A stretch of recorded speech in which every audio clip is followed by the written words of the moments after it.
Hi gang, Elizabeth here, Dandysoap Channel, and today's DIY project is we're going to create a planter from out of the loves, and I only have two, so to make up the difference we're going to use a wire mesh wastebasket from Dollar Tree and some fabric. You could use your buffalo check, you could use the canvas, the painter's canvas, some jute twine, and it really depends on how it goes as to which one of those I use.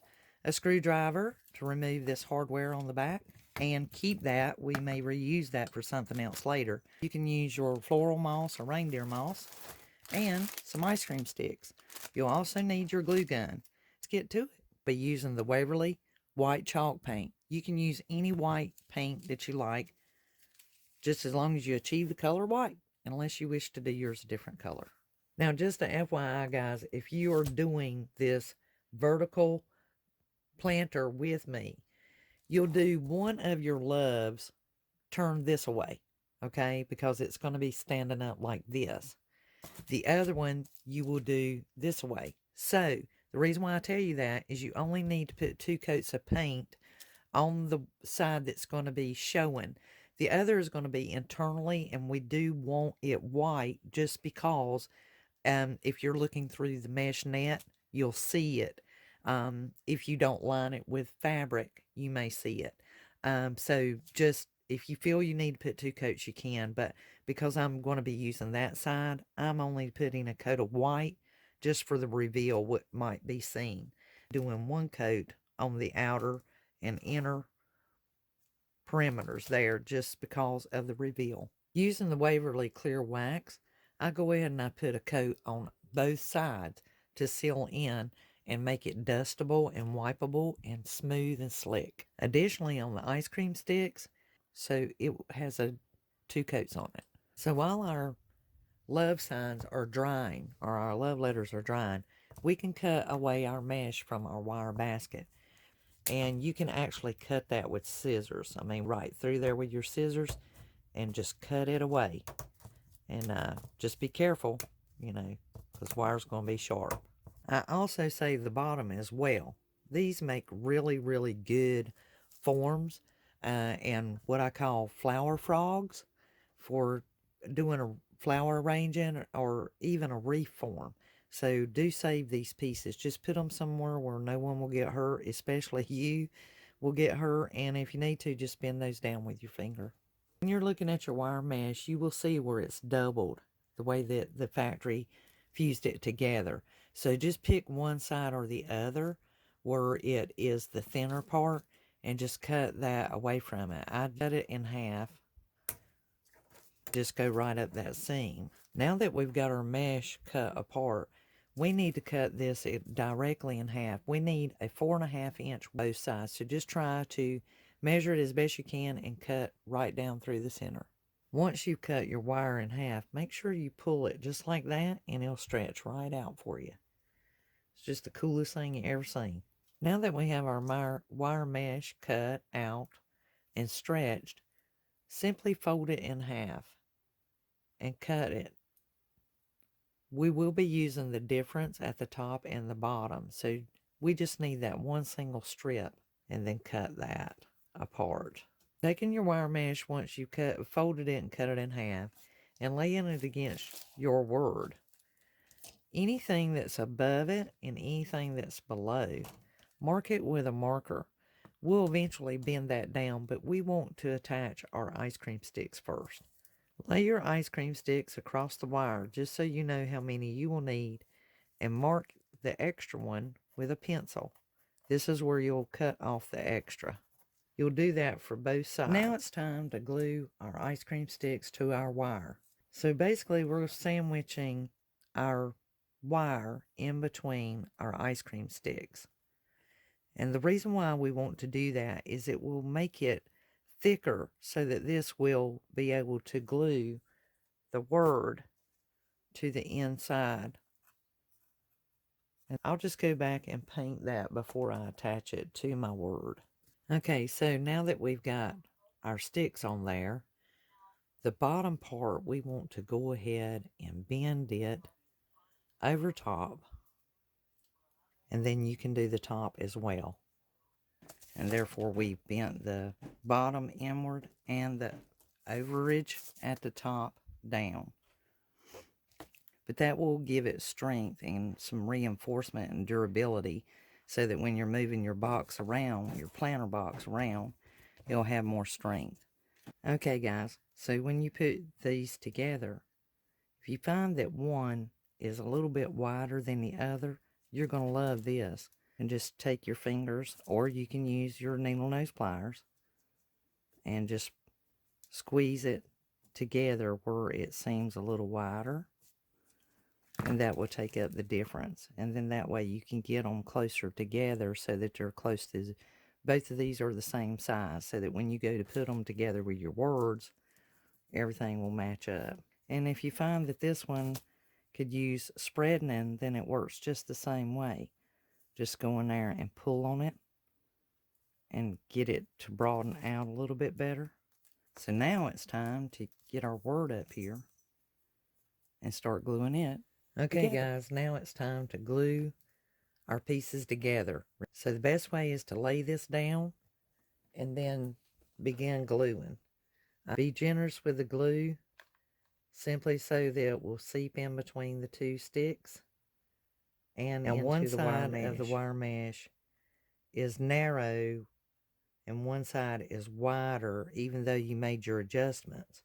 So what I do is I simply turn it the opposite, and then that way they will still be even Steven whenever you go to put them onto your word.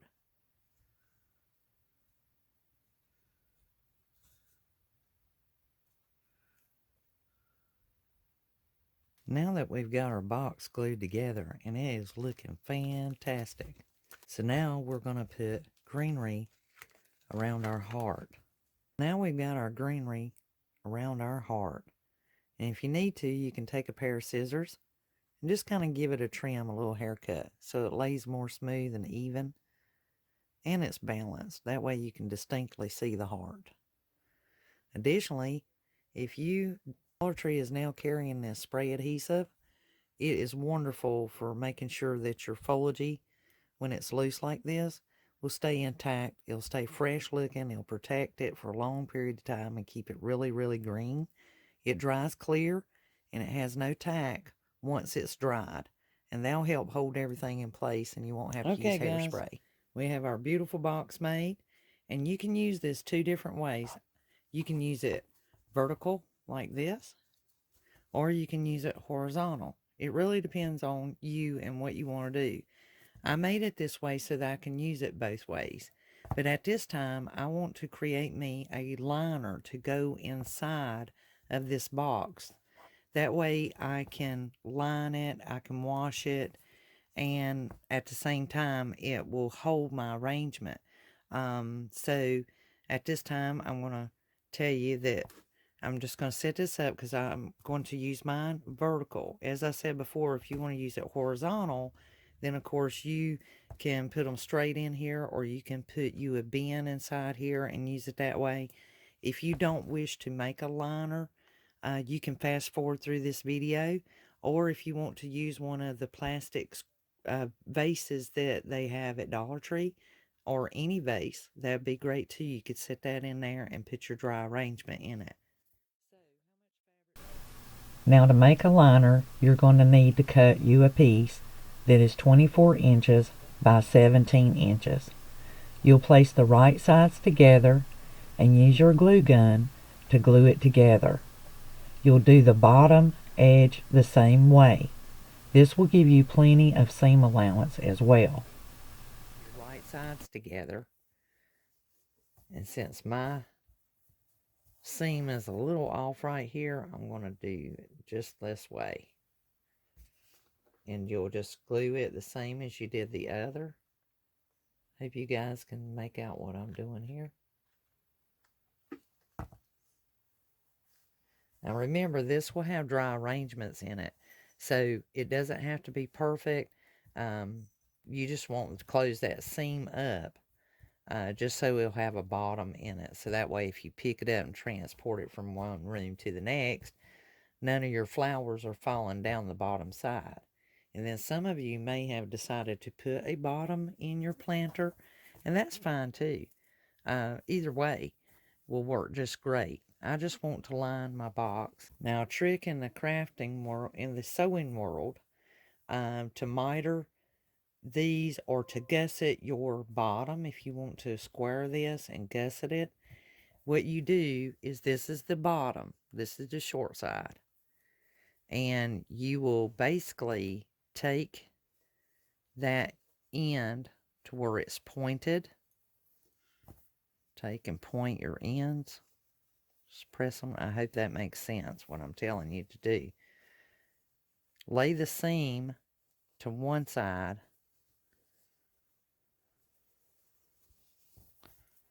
and then press your point down. So just make sure whichever way you want to go that your seams are running the same way, because if you don't, it'll just get all kinds of wonky. And what you'll do is you'll take your ruler, and generally you measure in around 1.5 inches. So basically from that point, you can go in 2 inches. So whichever way you make that point go to gusset your bottom, just take the point and put your ruler there and measure over by 2 inches. And then you'll just mark that so that you know where you're going to be cutting. And then once I mark it, I basically draw me a straight line all the way across now. Guys, don't shortcut this. You want it all the way across. And what you'll do is you'll actually, because we're gluing this together and we're not sewing it together, otherwise you would actually sew this right through there, then you would cut it. But being that we are using glue, we're going to have to run in the opposite direction. So that means we're going to cut it first, and then we're going to glue it together there. And this will make you a square bottom. So basically put your glue there where we just cut and put them back together. And then you'll do the other side this very same way. So let's let that glue press. We have that seam flow in this direction. And this side won't have a seam because the way we put our bag together, I always put my seam up the middle back. Now you'll fold it. Take your ruler. And right there at that point, pay attention to the seam point, not so much this point, just in case they're not alike, so you don't get messed up. And once again, from that point, you're going to mark 2 inches. And you can do 1.5 inches, but on this particular bag, I'm going to do 2 inches. Take your ruler, draw you a line all the way across. Like I said, you don't want to go in short and cutting that. You want to make sure you go all the way across. Then I just make sure that it's laying totally even, because I know where it's at. Even if I didn't, I've got most of it measured. You're going to cut that off. Like I said, if we were sewing this, we would sew it first, then cut this off. But being that we're gluing it, we're having to do the reverse. So we'll cut it, then we'll glue it. Okay? Put those back together. Okay? If you're sure that the glue is cooled, because when you're gluing something like this together, you got to make sure that that glue has cooled off. That way it hardens and it's fused to the fabric. If it's still warm or mushy or soft, don't disturb it, because your bag could potentially, it'll come unglued. Okay, now that our bag is cooled off, we can turn it inside out. That way the right side is back outside. And voila, we have our gusseted bottom. How you guys like that? Squares it up. And then that way, you have your square bottom bag to go inside of your box, your little arrangement, dry arrangement planter box. Now, let's try it out. Put my box up here. I know it's hard for you guys to see this.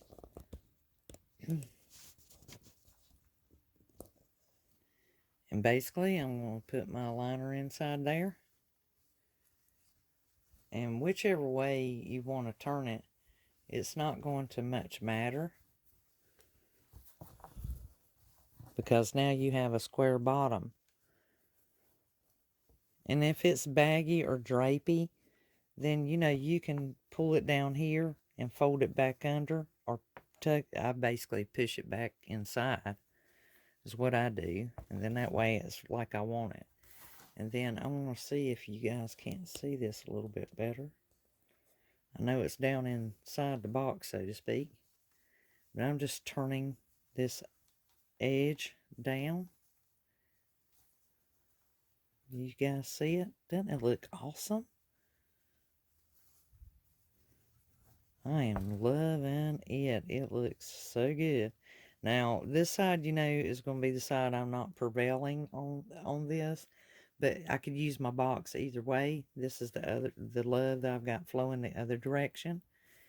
And then, like I said, you can bring that around. And I don't want to overshadow my E. So if you need to, you can push in the difference so that only the edge is coming out. And you know how to adjust it. You guys are smart. And you've seen enough of these DIYs. You know how we work it.